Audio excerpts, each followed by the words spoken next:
से देखते हैं, नाक से सूंघते हैं, कान से सुनते हैं, जीभ से स्वाद लेते हैं और स्पर्शन से क्या करते हैं? महसूस करते हैं। ठीक है ना? 5 इंद्रियां हैं। जैसा कि भगवान महावीर ने बताया है कि पहले दर्शन होता है, फिर ज्ञान होता है। आँख से देखा, उसके बाद जाना, कान से सुना, उसके बाद जाना, नाक से सूंघा, उसके बाद जाना, जीभ से चखा, उसके बाद जाना। पहले जीभ में आया, पहले दर्शन। 5 इंद्रियों के विषय को दर्शन कहा है। आँख के विषय को चक्षु दर्शन और आँख के अलावा अन्य इंद्रियों के विषय को अचक्षु दर्शन।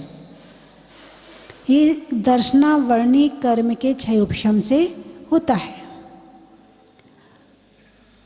स्पर्शन इंद्री क्या क्या जानती है? हल्का, भारी, रूखा, चिकना, कड़ा, नरम, ठंडा, गरम। स्पर्शन इंद्री के विषय दिखते नहीं हैं मगर होते हैं। जैसे कोई चीज़ हल्की है या भारी है, क्या हुआ? ये अपने आप कैसे चल गया?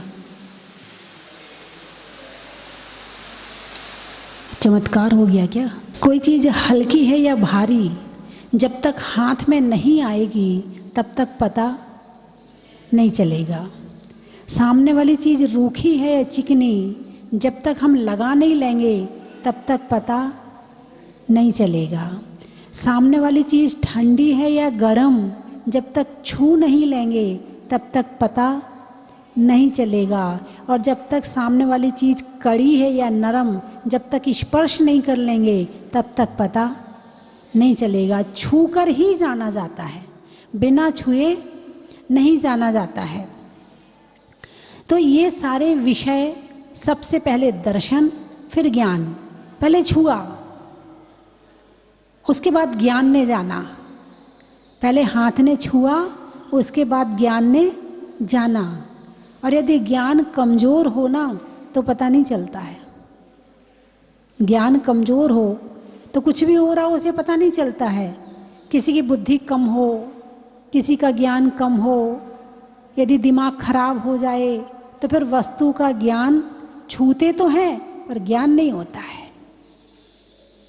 हवा चल रही है, हवा दिखती है क्या? नहीं दिख रही, लेकिन ये तो पता है ना कि ठंडी है कि गर्म है। पता चलता नहीं चलता? हवा हल्की है या भारी है, ये पता चलता है नहीं चलता? बहुत से लोगों को नहीं चलता। ज़्यादातर लोगों को पता नहीं चलता कि हवा ठंडी है या गर्म है। गर्मी के दिन में हवा बहुत भारी होती है। जब लू चलती है तो लोग क्या कहते हैं? थपेड़े से लग रहे हैं। क्या कहते हैं? थपेड़े से लग रहे हैं। जब वही हवा ठंड में चलती है तो थपेड़ा नहीं लगता, लेकिन लगता है ठंडी बहुत है। तो गर्मी, जिस हवा के साथ गर्मी आ गई वो भारी हो गई, उसमें वजन आ गया, उसमें वेट आ गया। एक होती कूलर की हवा और एक होती है एसी की हवा। अंतर है दोनों में? नहीं है, है ना? और एक होती है पंखे की हवा और एक होती है प्रकृति की हवा। चारों हवा में अंतर है। और एक होती है तुम्हारी पंखे वाली हवा और एक होती है कपड़े से करने वाली हवा।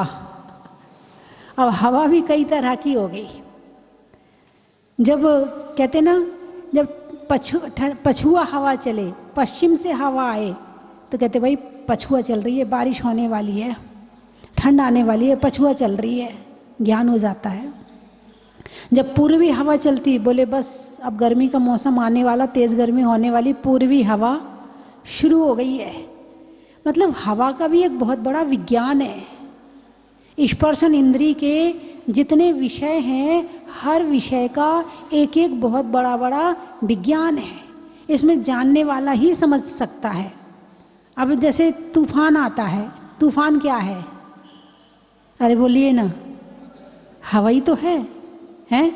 यदि कम चल रही है तो हवा है, और तेज चले तो तूफान है, और घूम घूम के चले तो आंधी है। घूम घूम के चले। आपने कभी किसी मैदान के किनारे बैठकर हवा को देखा हो, ध्यान दिया हो? मैंने देखा है, कई बार देखा है कि जैसे एक हवा आई और इतनी जगह की मिट्टी उड़ने लगी, गोल गोल गोल गोल गोल, फिर वो बैठ गई, फिर वो दूसरी जगह गई, फिर वहाँ की गोल गोल गोल गोल उड़ने लगी, फिर तीसरी जगह गई, फिर वहाँ गोल गोल उड़ने लगी। बवंडर है ये। क्या है ये? बवंडर है। आंधी, तूफान, हवा, बवंडर, इसके इतने सारे नाम हैं। मात्र हवा एक चीज है, हवा, लेकिन इसके कितने रूप हो गए हैं, इसकी कितनी पर्याय हो गई हैं। तो हवा का एक बहुत बड़ा विज्ञान है। तूफान आता है तो तूफान हवा की अति है। क्या है? कहते हैं ना, किसी भी चीज़ की अति अच्छी नहीं होती है ना।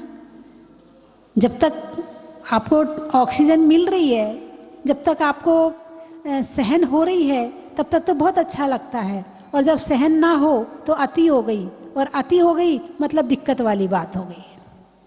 अब बारिश का मौसम है, बारिश की हवा ठंडी ठंडी चलेगी। बहुत से लोग इसमें परेशान रहते हैं कि भाई क्यों वो हवा उन्हें नुकसान कर रही है। क्यों कर रही है? शरीर में कमजोरी है। यदि शरीर में कमजोरी हो तो हवा नुकसान करेगी, और ना हो तो हवा नुकसान नहीं करेगी। तो तूफान कितना भी मजबूत आदमी हो, सबको हिला देता है, किसी को नहीं बकसता। एक बार मैं उड़ीसा गई थी, तो उड़ीसा में कटक वालों ने निवेदन किया कि माता जी आप यहाँ चतुर्मास करो। मैंने वहाँ का इतिहास सुन लिया था। हैं, कटक के दोनों तीनों चारों तरफ से 4-5 नदियाँ जाती हैं। अब एक ही जगह से 4-5 नदियाँ कैसे जाती हैं? क्योंकि पास में समुद्र है। नदी पहाड़ से निकलती है और कहाँ पहुँचती है? समुद्र में पहुँचती है। अपना रास्ता ढूंढते ढूंढते समुद्र में पहुँच जाती है। अच्छा, उड़ीसा का नाम उड़ीसा क्यों है? क्योंकि समुद्र पास में है, इसलिए तूफान भी बहुत चलते हैं। एक बार मैंने वहाँ के जो गांव में जब बिहार कर रही थी, तो प्राय बच्चे कपड़े नहीं पहने थे। तो मैंने पूछा, भाई तुम लोग कपड़े क्यों नहीं पहने गांव के बच्चों से? बोले हमारे यहाँ बाढ़ आई थी तो हमारा सारा सामान बह गया, उसमें हमारे कपड़े भी। विचार करो गरीबी कितनी है। जिनके पास कपड़े हैं उनके यहाँ अलमारियाँ भर भर के कपड़े हैं, उसके बाद भी नए कपड़े खरीदने हैं। आजकल के बच्चे कितने नखरे वाले हो गए हैं, ये नहीं पहनना, वो नहीं पहनना, इसका रंग अच्छा नहीं है, इसकी स्टाइल अच्छी नहीं है, इसका ये बढ़िया नहीं है, कितने नखरे हैं। और उन बच्चों के पास पहनने के लिए कपड़े ही नहीं थे। फिर एक जगह पता चला कि अभी पिछले साल यहाँ 3 दिन का तूफान आया था। कितने दिन का? 3 दिन का तूफान आया था। उस तूफान में वहाँ जितनी गाड़ियाँ थीं, किसी का शीशा नहीं बचा, किसी के घर का शीशा नहीं बचा। और उस तूफान था वो सुबह सुबह शुरू हुआ था। तो वहाँ पर जो दूध लेने गया तो 3 दिन तक वो दूध वाले के घर में ही बैठा रहा। जो जहाँ था वो वहीं रुका पड़ा रहा, वहाँ से निकल नहीं पाया। ऐसा तूफान, यानी तूफान और बाढ़ तो वहाँ आती रहती है। उन लोगों ने कहा माता जी चतुर्मास करो। मैंने कहा बिल्कुल नहीं करूँगी, पता नहीं कब पैक होना पड़े। हालांकि वहाँ समाज अच्छी है, वहाँ पर अच्छा भुवनेश्वर है, लेकिन वहाँ पर अपने उदयगिरी खंडगिरी का पहाड़ भी है, और वहाँ पहाड़ों पर प्रतिमाएं भी हैं। और राजा कलिंग ने 500 मुनि राजों के वहाँ रहने का स्थान बनाया था। स्थान तो कोई धर्मशाला नहीं बनवाई थी, उन पहाड़ों को काट काट करके गुफाएं बनवाई थी। बड़ी सुंदर गुफाएं हैं, बड़ी अच्छी गुफाएं हैं वहाँ पर। तो बात चल रही है हवा की, कि हवा तूफान जब बन जाती है तो वही हवा सर्वनाश का कारण बन जाती है, और वही हवा जब सामान्य तरह से चलती है तो वही जीवन दान देती है। जो चीज़ जीवन देती है वो चीज़ जीवन ले भी सकती है। तो स्पर्शन इंद्री का विषय है छू कर देखना, छू कर जानना। जब तक छुओगे नहीं तब तक पता नहीं चलेगा। चार इंद्री के विषय छू कर जाने जाते। जब तक नाक में उस चीज़ की स्मेल नहीं आएगी, गंध नहीं आएगी, तब तक आप पता नहीं लगा सकते कि अच्छी है या बुरी है, किस चीज़ की है ना। तो जब तक नाक ने स्पर्श नहीं किया तब तक पता नहीं चला। अब सामने वाला पदार्थ रखा है, भोजन रखा है, उसमें नमक है या नहीं है, आँख से देखकर बता सकते हो? नहीं बता सकते। कैसे बताओगे? चख कर बताएंगे। जब तक वो जीव को स्पर्श नहीं करेगा तब तक पता चलने वाला नहीं है। छू कर जाना। कान में जब तक जो शब्द वर्गणा है, जो आवाज़ है, जब तक कान को टच नहीं करेगी तब तक पता नहीं चलेगा। लेकिन आँख का विषय छू कर नहीं है, दूर से है। पास में आ गया देख नहीं पाओगे, दूर हो देख सकते हैं। और यहाँ तक कि एक आँख दूसरी आँख को, अपनी आँख को नहीं देख सकती है। यानी आँख का विषय क्या है? दूर से जानना। दूर से जानना ही उसका विषय है। देखना जानना उसका दूर से विषय है, पास आकर वो नहीं देख सकते हैं। तो स्पर्शन इंद्री का विषय 8 तरह का है। कितना है? 8 तरह का। नाक का विषय स्पर्शन रसना, रसना का विषय कितना है? 5 तरह का है। कौन कौन सा? खट्टा, मीठा, चटपटा, कड़वा और कसायला। अब इसको तुम मिक्स कर करके कुछ भी बनाते रहो। खट्टा मीठा मिला दो तो कुछ और बन गया, खट्टा नमकीन मिला दो तो कुछ और बन गया है, खट्टा चरपरा मिला दो तो कुछ और बन गया, खट्टा कड़वा मिला दो तो कुछ और बन गया। अब इसमें मिला के आप कितने बनाते रहें, लेकिन विषय तो केवल 5 ही हैं, है ना। नाक के विषय केवल 2 हैं, दुर्गंध और सुगंध। केवल 2 ही विषय हैं, इसके अलावा तीसरा विषय नहीं है। आँख के विषय भी 5 हैं, इसके भी रंग केवल 5 ही होते हैं संसार में। भगवान महावीर ने बताया कि रंग कितने तरह के होते हैं? 5 तरह के। आप कहोगे नहीं माता जी बहुत तरह के होते हैं, आपको पता नहीं है। मुझे पता है, क्योंकि मैंने भगवान महावीर की वाणी पढ़ी। आपको नहीं पता है कि 5 ही तरह के होते हैं। अब सफ़ेद रंग है, कितने तरह का होता है? 300 तरह का सफ़ेद रंग होता है। कितने तरह का? हाँ, मात्र आप 5 दुकान से सफ़ेद कपड़ा खरीद के लाओ और सबका रंग आपको अलग अलग मिलेगा। लाल रंग आप 10 दुकान से खरीद के लाओ, सबका रंग अलग अलग मिलेगा। तो ये मिक्स करके बनाते हैं। जैसे सफ़ेद और लाल को मिक्स किया तो गुलाबी कलर बन गया, है ना।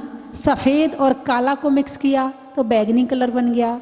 जो बच्चे पेंटिंग करते हैं ना, वो जानते हैं कि किस में कौन सा कलर मिक्स किया जाता है तो कौन सा रंग बन जाता है, फिर उसे कैसे किया जाता है। तो रंग केवल 5 ही तरह के होते हैं, सफ़ेद, काला, हरा, पीला और लाल।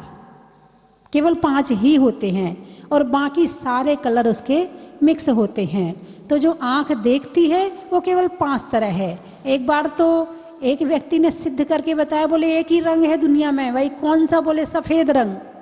भाई कैसे है? तो वो जैसे चरखा चलाते ना, वो गोल गोल घूमता चक्री सी, तो उसमें 7 रंग की चक्री में 7 रंग लगाए और उसको घुमाया, जोर से घुमाया। थे उसमें 7 रंग और दिख रहा था एक रंग, केवल सफ़ेद।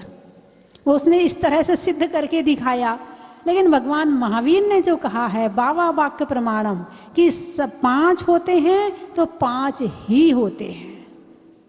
हमारे पास इतनी बुद्धि नहीं है, इतना ज्ञान नहीं है कि हम उसकी खोज करके निकाल सकें, लेकिन भगवान के केवल ज्ञान में जो आया है वो बिल्कुल सही आया है। किसके द्वारा बीच में लग गया ना, कारण बीच में आ गया। आंख है तो देख पा रहे हो, आंख के कारण देख पा रहे हो, और आंख खराब हो जाए तो नहीं देख सकते हो। तो आप मुझे कैसे देख रहे हो? परोक्ष देख रहे हो। कैसे देख रहे हो? परोक्ष देख रहे। आपको प्रत्यक्ष का ज्ञान करवाना है तो परोक्ष का ज्ञान होना भी जरूरी है। अब जो अवधि दर्शन है, द्रव्य, क्षेत्र, काल की मर्यादा लिए हुए बिना इंद्रियों की सहायता के, बात समझ में आई कि नहीं आई? बिना इंद्रियों की सहायता के। अब देखने के लिए आंख की जरूरत नहीं है। यदि उन्हें, जिन मुनिराज को या जिनको भी अवधि ज्ञान है, तो वो जितने जितने किलोमीटर का उनको ज्ञान है, वो आंख बंद करके बैठे हैं। अब उन्हें सीधे उतने किलोमीटर के अंदर का डायरेक्ट आत्मा से उन्हें दिख रहा है। इसको कहते हैं प्रत्यक्ष। लेकिन उनकी मर्यादा है, वो 1 किलोमीटर का जान सकते हैं, 2 का जान सकते हैं, 4 का जान सकते हैं, 10 का जान सकते हैं, उनकी मर्यादा है। लेकिन जो केवल ज्ञान है,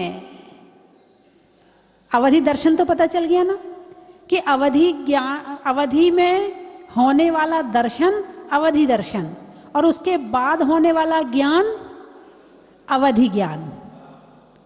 अवधि दर्शन से अवधि ज्ञान होता है। अभी ये क्षयोपशमिक ज्ञान है, आज है कल नहीं है, कोई जरूरी नहीं है। आज आंख से देख पा रहे हैं, कल देख पाए ये जरूरी नहीं है। आज कान से सुन पा रहे हैं, कल सुन पाए ये कोई जरूरी नहीं है। क्षयोपशम ज्ञान है, आज है या नहीं है इसका कोई भरोसा नहीं है, ये कभी भी नमो से धाड़म हो सकता है। जैसा कर्म का उदय आएगा वैसा हो जाएगा। कई बार लोगों के जीभ का स्वाद चला जाता है। फिर वैद्य जी बताते हैं, बोले वो क्या, पीपल, बोले पीपल को जीभ में घिसो तुम्हारा स्वाद वापिस आ जाएगा, और हो भी जाता है। पहले तो कर्म का उदय आया, फिर क्षयोपशम हो गया, फिर ठीक हो गया।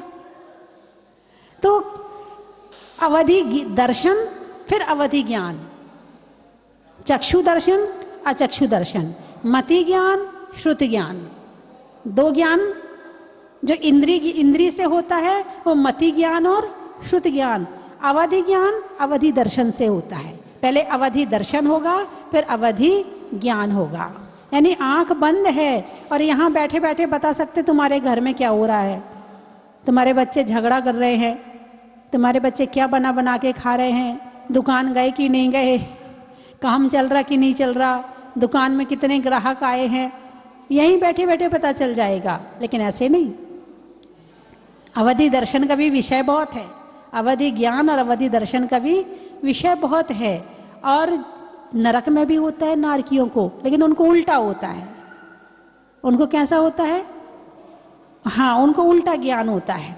अवधि दर्शन तो सही होता है, अवधि ज्ञान उल्टा होता है। ज्ञान में दिखता तो सही है मगर जानते उल्टा है। बात समझ में आई कि नहीं आई? आप सामने वाली चीज को देख रहे, जैसी है वैसी दिख रही है, लेकिन ज्ञान में सोच में वो उल्टी हो गई है, ये ऐसी नहीं ऐसी हो सकती है, ये गलत है, ये सही नहीं है।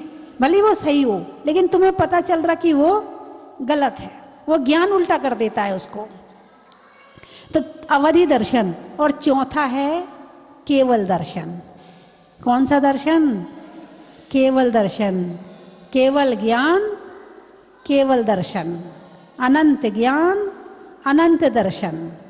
जब दर्शनावरणी कर्म का पूर्ण क्षय हो जाता है, पूर्ण नमो सिद्धाड़म हो जाता है, तब जाकर के क्या होता है? केवल दर्शन होता है।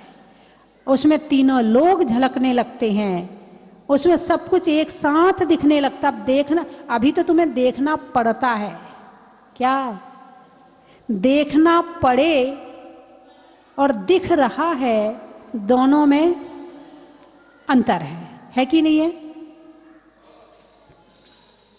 कोई चीज दिख गई, बात अलग है। आप किताब लेके बैठते हो तो दिखता है या देखना पड़ता है? देखना पड़ता है। टीवी है, देखना पड़ता है या दिख जाती है? दिख जाती है। टीवी दिख जाती है और किताब देखनी पड़ती है। इसलिए टीवी ज़्यादा मशहूर है, इसलिए मोबाइल ज़्यादा मशहूर है, क्योंकि उसमें दिख जाता है, मेहनत कम लगती है। और जिसमें किताब में देखना पड़े उसमें मेहनत ज़्यादा लगती है। इसलिए शास्त्र नहीं पढ़ते हो, टीवी में प्रवचन सुन लेते हो। सुनने में ज़्यादा मेहनत नहीं लग रही, पढ़ने में ज़्यादा मेहनत लगेगी, दिमाग खर्च करना पड़ेगा, समझना पड़ेगा। तो केवल दर्शन। अब बात चल रही है मोहिनी कर्म की, कि मोहिनी कर्म किस तरह से उल्टा कर देता है। तो जब दर्शन को तो उल्टा नहीं कर पाता है, लेकिन ज्ञान को उल्टा कर देता है। जब ज्ञान उल्टा हो जाता है तो देखी हुई चीज भी झूठी हो जाती है। देखते तो सही हैं मगर जानते सही नहीं है। और नहीं जानने की वजह से फिर क्या होता है? फिर घर के कलेश होते हैं, लड़ाई होते हैं, झगड़े होते हैं। समझने का ही तो फेर है। सही समझ लिया, सही काम हो गया। नेगेटिव और पॉजिटिव, जैसा सोचना चाहो तुम्हारे हाथ में। अच्छा सोचोगे तुम सुखी रहोगे, उल्टा सोचोगे तुम ही दुखी रहोगे। तुम सामने वाले के विषय में दिन भर शंका करते रहोगे, दिन भर उल्टा सीधा सोचते रहोगे, सामने वाले को पता नहीं कि तुम सोच रहे हो। दुखी कौन है? अरे बोलिए ना, सामने वाला तो अपने काम में मस्त है। दुखी कौन है? जो सोच रहा है। और सोचने वाला कौन है? जिसके पास फुर्सत है। खाली बैठे लोग बहुत बीमार रहते हैं, और जो बिजी रहते हैं ना वो कम बीमार होते हैं। जिनके पास काम होता है वो काम में बिजी रहते हैं, और जिनके पास काम नहीं होता वो बीमारी में बिजी रहते हैं। वो सारे दिन जो काम कर रहे हैं ना उनकी चिंता करते हैं। बिजी तो काम करने वाला काम में बिजी है, और जो काम नहीं कर रहा है वो काम करने वालों में बिजी है। ये गलत कर रहा है, ये सही कर रहा है, इसको ऐसा नहीं करना चाहिए, इसको ऐसा करना चाहिए, आने दो ऐसा कह दूंगी, आने दो ऐसा कर दूंगी, आने दो ऐसा करूंगी। और वो सोच सोच के काम करने वाला काम करके स्वस्थ रहता है, और सोचने वाला सोच सोच के बीमार हो जाता है, डिप्रेशन में आ जाता है। तो सोच हमारे हाथ में है। हमारी अपनी सोच को हमें कैसा बनाना है ये हमारे हाथ में है। हम अपनी सोच को अच्छा बनाएंगे हम सुखी हो जाएंगे, हम अपनी सोच को बुरा बनाएंगे हम दुखी हो जाएंगे। सामने वाली ना तो सास दुखी कर रही है ना बहू दुखी कर रही है, दुखी करने वाली हमारी सोच है। और इस सोच को सही करने वाला सम्यक दर्शन है, और इस सोच को उल्टा करने वाला मिथ्यात्व है।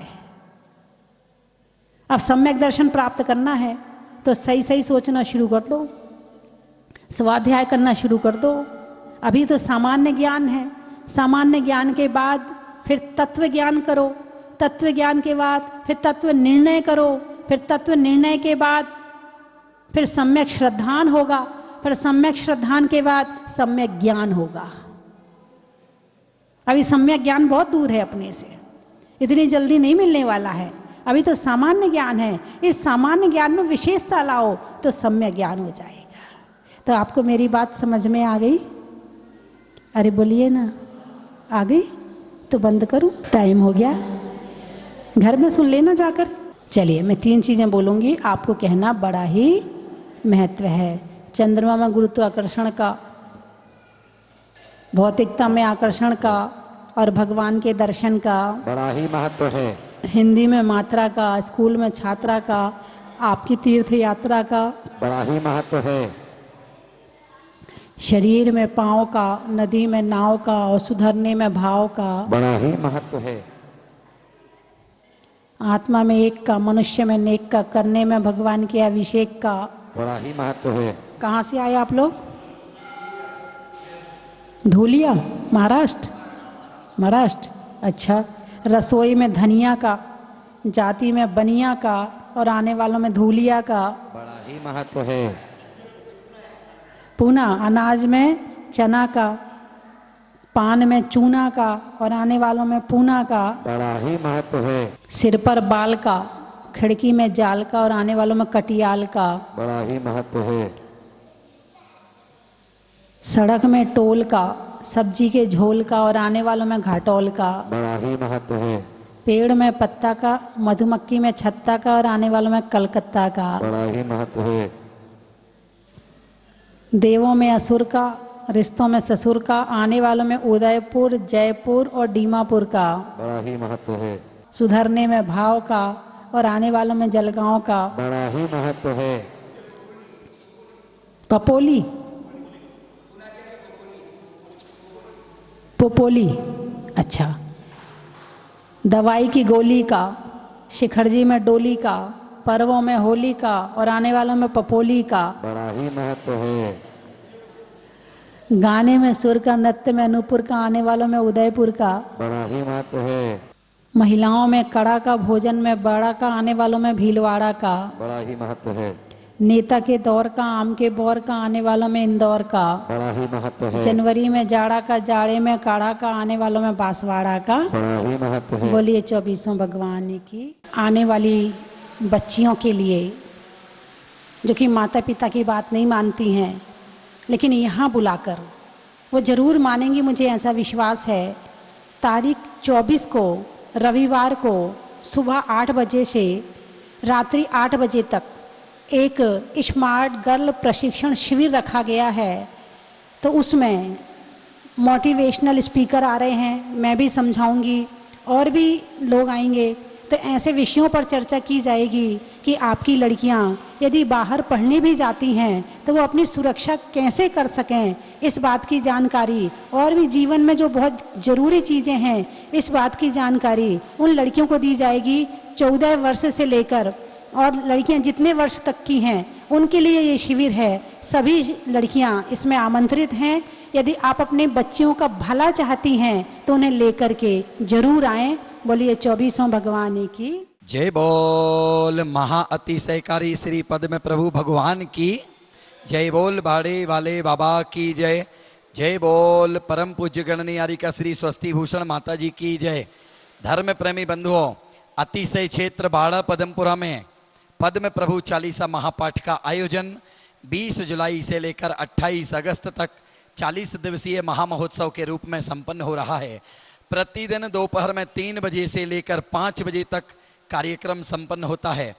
350 से अधिक परिवार इस पुण्य की महाधारा में जुड़ चुके हैं। आप भी अपने परिवार को इस पुण्य की धारा में जोड़ना चाहते हैं तो अपने परिवार की ओर से चालीसा पाठ संपन्न करवाकर सौभाग्य प्राप्त कर सकते हैं। एक दिन का चालीसा पाठ संपन्न करवाने के लिए मात्र 1100 रुपये की दान राशि प्रदान करके बाबा के श्री चरणों में अपने परिवार के नाम से चालीसा संपन्न करा सकते हैं। अगर आप इस महामहोत्सव में उपस्थित नहीं हो पाते हैं तो भी आपके परिवार के द्वारा बाबा के श्री चरणों में दीप प्रज्वलन होने के साथ कार्यक्रम आपके परिवार के नाम से संपन्न होता है।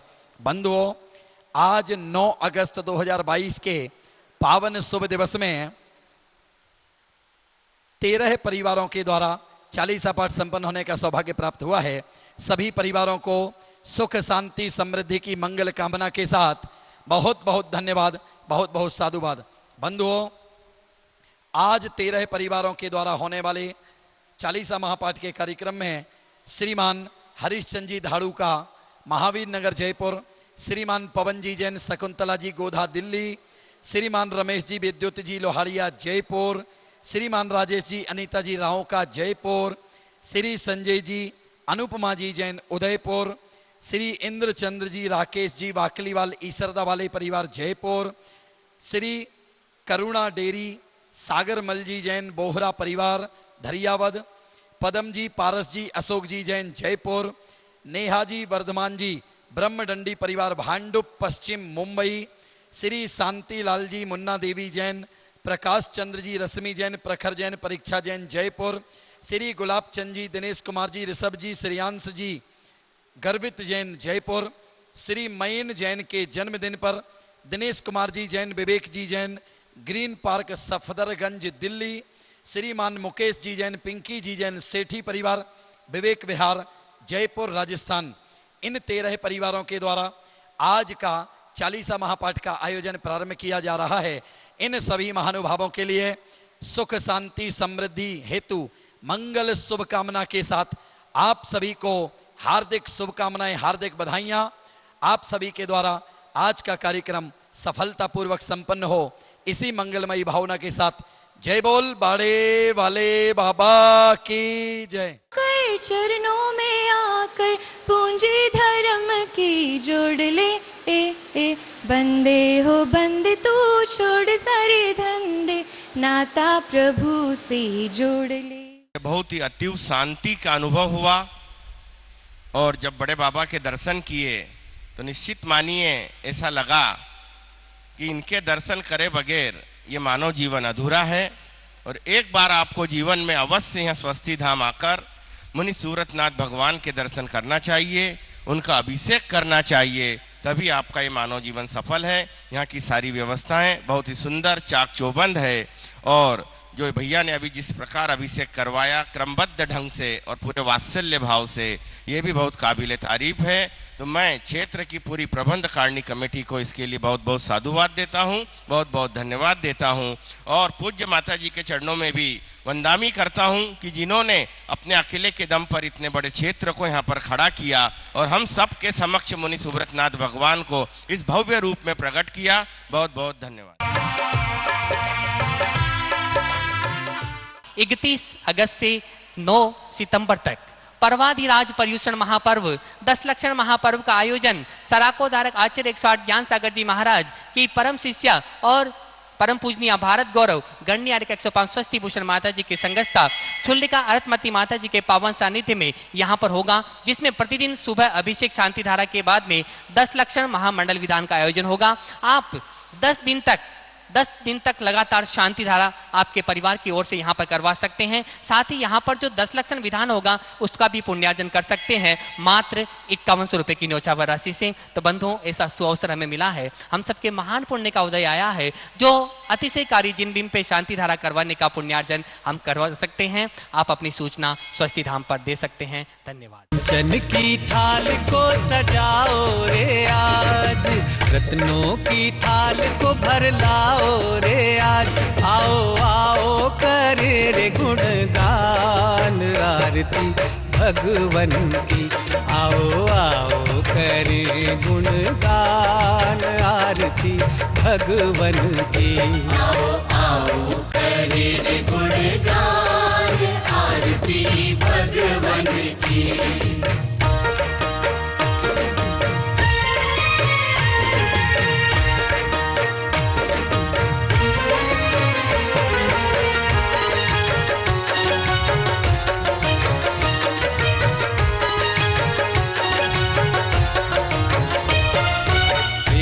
सुमित्र के राज दुलारे, माँ पद्मा जी के नैनों के तारे, पिता सुमित्र के राज दुलारे, माँ पद्मा जी के नैनों के तारे, राजगृही में जन्म लियो आप, राजगृही में जन्म लियो आप, आओ आओ मनाए खुशी आज आरती भगवन की, आओ आओ करे गुणगान आरती भगवन की, आओ आओ करे गुणगान आरती भगवन की।